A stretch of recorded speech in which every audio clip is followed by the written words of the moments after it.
Welcome to Worship Tutorials. My name is Bradford. I'm so very excited to be able to make my first song playthrough video over here using the Line 6 Helix Stadium. I am playing Lion and the Lamb from Bethel, very already modern day classic. Brian and I both built our own live presets, and you can grab them for your stadium device over at signaltheoryaudio.com. Make sure you're subscribed over there on the YouTube channel and here as well for any and all stadium content we got coming.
To showcase how these units sound in a live context, how we use them on Sunday mornings with the type of effects and type of sounds we are going for. Let me just walk you through real quickly what I did, what I had set up here. We'll have more in-depth coverage of like these patches and more like pontificating about the unit over at Signal Theory and some here as well. So like I said, make sure you're subscribed. I went ahead and chose an Agoura amp, which is one of the newly designed models, high quality. They do in fact take a lot of DSP, but I wanted to utilize the C30, which is not an Agoura amp quite yet. We do know that, well, I can't remember if we were told if everything is gonna make it into the Agoura lineup or if it's gonna be a large percent. I don't remember the specifics, but I can't imagine that the C30, a very popular and most desired amp, won't become Agoura, but I really wanted to use that. So I used the Agoura Plexi, the new Plexi model, sounds really good.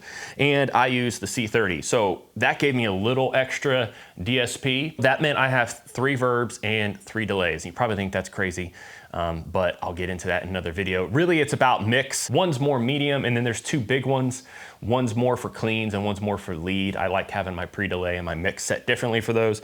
Delays, I have 2 dotted eighths. One's hotter and one's more of a wash underneath. It's not very prominent, and then a dual delay. So in this patch, I utilized the new Agoura Plexi amp, and I went ahead and used one of the legacy Helix models. I used the C30. That's one of my favorite amps, and it's not Agoura quite yet. We do know that a large majority, if not all, of the amps from the original line are gonna make it to Agoura, but C30 is not there yet. And I really wanted to have that as part of my sound. So I grabbed that, I grabbed the Plexi because I really enjoy how a Plexi sounds like at edge of breakup.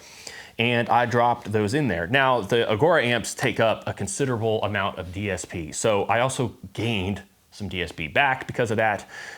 With IRs, I utilized our 76 Marshall cab with blackback speakers, a 421, that's the IR I used. And then for the matchless, I actually used, now don't get this confused, just because it was in a Laurel Canyon doesn't mean it's trying to make it sound like a Laurel Canyon.